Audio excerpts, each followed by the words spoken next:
Hello my dear students, welcome to my channel Triyasha study centre. Friends, আজকের তোমাদের যাদের education আছে অর্থাৎ শিক্ষা বিজ্ঞান আছে, এই শিক্ষা বিজ্ঞান থেকে তোমাদের দ্বিতীয় অধ্যায় অর্থাৎ শিখন কৌশল, এই চ্যাপ্টারটি থেকে ইম্পর্টেন্ট কিছু এমসিকিউ আমি তোমাদের দিয়ে দিচ্ছি। আপাতত এই এমসিকিউগুলো করো তোমরা। আগে দ্বিতীয় অধ্যায় শিখন কৌশল পুরো চ্যাপ্টারটি একবার পড়ে নাও। এমসিকিউ করতে গেলে বই পড়ার প্রচণ্ড প্রয়োজন, খুবই প্রয়োজন। পুরো বই না পড়লে এমসিকিউর উত্তরগুলো সঠিকভাবে তোমরা বুঝতে পারবে না এবং জানতে পারবে না।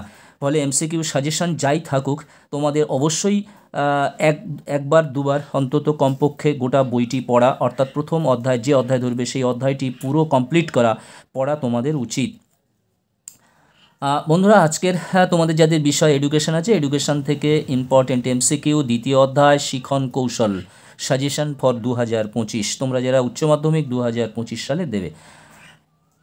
এসো আমরা প্রশ্ন উত্তরগুলো দেখে নিই। খুবই সংক্ষেপে এই ভিডিওটা রাখবো, কারণ আমাদের এখানে 3-4 দিন ধরে এখন অনুষ্ঠান চলবে, ফলে ভিডিও করার খুবই অসুবিধা হচ্ছে। আর তোমরা যারা পিডিএফ চাইছো আমি অবশ্যই কিছু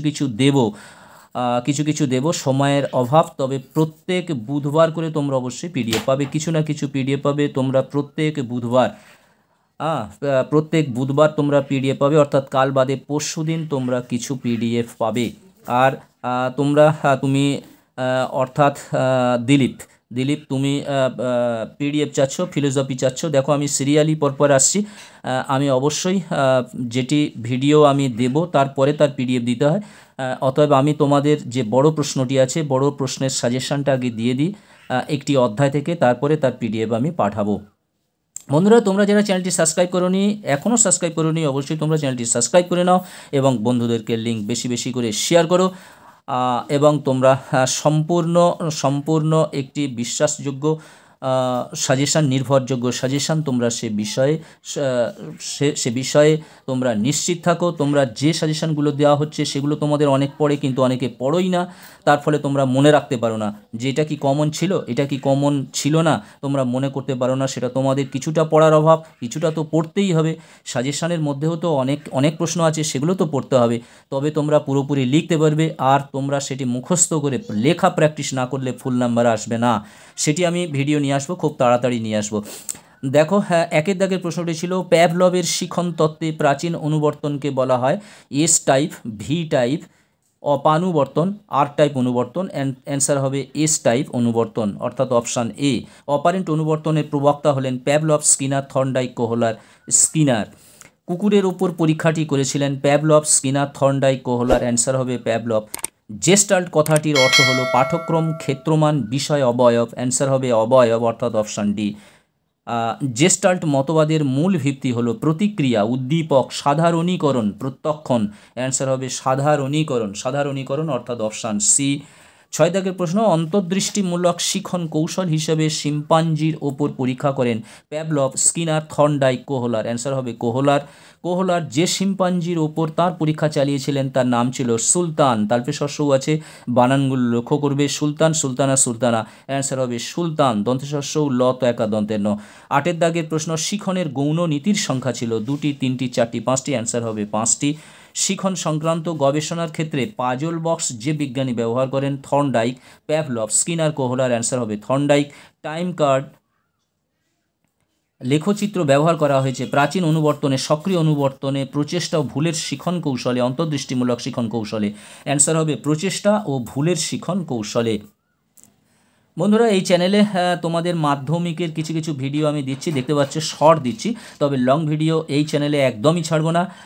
কারণ তোমাদের যদি কারোর জানাশোনা ভাই বোন থাকে, অবশ্যই ত্রিয়াশা একাডেমি এই চ্যানেলটি থেকে তোমরা চ্যানেলটিকে সাবস্ক্রাইব করে নাও। সেখানে মাধ্যমিক পর্যন্ত ভিডিও তোমরা লং ভিডিও পাবে, বড় ভিডিও পাবে ত্রিয়াশা একাডেমি। এবং এই চ্যানেল থেকে মাঝে মাঝে কিছু করে তোমরা মাধ্যমিকের জন্য, স্পেশালি মাধ্যমিকের জন্য শর্ট ভিডিও পাবে।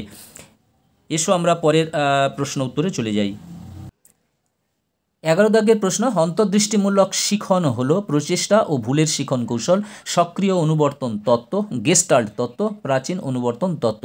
অন্তর্দৃষ্টিমূলক শিখন কৌশল অর্থাৎ শিখনটা হলো গেস্টাল্ট তত্ত্ব, অর্থাৎ গেস্টাল্ট তত্ত্বের উপর নির্ভর করে অন্তর্দৃষ্টিমূলক শিখন। টাইম কার্ভ কার শিখন কৌশলে ব্যবহার করা হয়েছে? Skinner, Thorndike, Pavlov, Kohler. Answer হবে থর্নডাইক, অর্থাৎ অপশান বি। তার দাগের প্রশ্ন, স্কিনার প্রবর্তিত সক্রিয় অনুবর্তনটি হলো R type, S type, M type এবং জি টাইপ অনুবর্তন। অ্যান্সার হবে আর টাইপ অনুবর্তন। স্কিনার প্রবর্তিত সক্রিয় অনুবর্তনটি হলো আর টাইপ অনুবর্তন। প্যাভলভের তত্ত্বটিকে বলা হয় টাইপ 3, টাইপ 2, টাইপ 1, টাইপ 4, অর্থাৎ টাইপ 1। প্যাভলভের তত্ত্বটিকে বলা হয় টাইপ 1। স্কিনারটা তোমাদের 25-এর ক্ষেত্রে খুব একটা ইম্পর্টেন্ট না হলেও প্যাভলভেরটা তোমাদের খুব ইম্পর্টেন্ট। প্যাভলভের যে বিষয়গুলো আছে এখানে খুব ভালো করে তৈরি করে নেবে। অ্যানিম্যাল ইন্টেলিজেন্স, প্যাভলভ এবং থর্নডাইক। অ্যানিম্যাল ইন্টেলিজেন্স বইটির রচয়িতা হলেন প্যাভলভ, স্কিনার, কোহলার, থর্নডাইক। অ্যান্সার হবে থর্নডাইক, অর্থাৎ অপশান ডি। তারপরে দেখো, মেন্টালিটি অফ এপস গ্রন্থটির প্রকাশিত হয় 1910 খ্রিস্টাব্দে, 1915 খ্রিস্টাব্দে, 1920, 1925 খ্রিস্টাব্দে। অ্যান্সার হবে 1925 খ্রিস্টাব্দে। স্কিনার প্রবর্তিত শিখনের তত্ত্বটির নাম হলো প্রচেষ্টা ও ভুলের কৌশল, অপারেন্ট অনুবর্তন, অন্তর্দৃষ্টিমূলক শিখন তত্ত্ব, প্রাচীন অনুবর্তন। অ্যান্সার হবে অপারেন্ট অনুবর্তন, অর্থাৎ অপশান বি। 18 দাগের প্রশ্ন, মনোবিদ কোহলার ও কফকা হলেন সমগ্রতাবাদী, আচরণবাদী, ক্রিয়াবাদী, অনুষঙ্গবাদী। অ্যান্সার হবে সমগ্রতাবাদী, অর্থাৎ অপশান এ। ক্ষুধার্ত বিড়ালের ওপর কে পরীক্ষা চালান? Pavlov, Skinner, কোহলার, Thorndike. অ্যান্সার হবে থর্নডাইক। পুনরাবৃত্তি কার উল্লেখযোগ্য বৈশিষ্ট্য?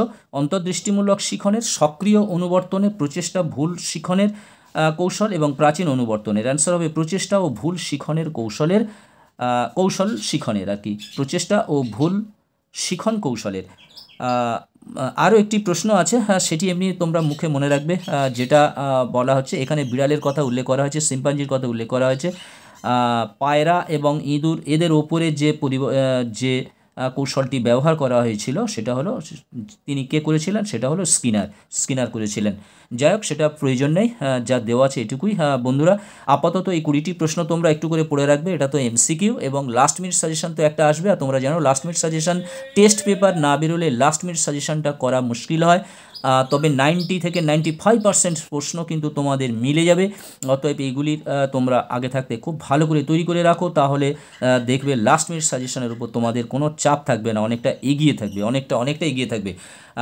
বন্ধুরা, আর একটি কথা বলি, কাল থেকে তোমাদের ইংরেজি কয়েকটি পরপর ইংরেজি ভিডিও যাবে। ইংরেজিটা একটু পিছিয়ে যাচ্ছে, ইংরেজি ভিডিও যাবে 3-4টি ইংরাজি ভিডিও দেবার পর, তারপর আমি অন্য সাবজেক্টে যাব। আজকের মতো ভিডিওটি শেষ করলাম। তোমরা সবাই ভালো থাকবে, সুস্থ থাকবে। তোমাদের সকলকে জানাই অসংখ্য ধন্যবাদ। আবার কথা হবে নেক্সট ভিডিওতে।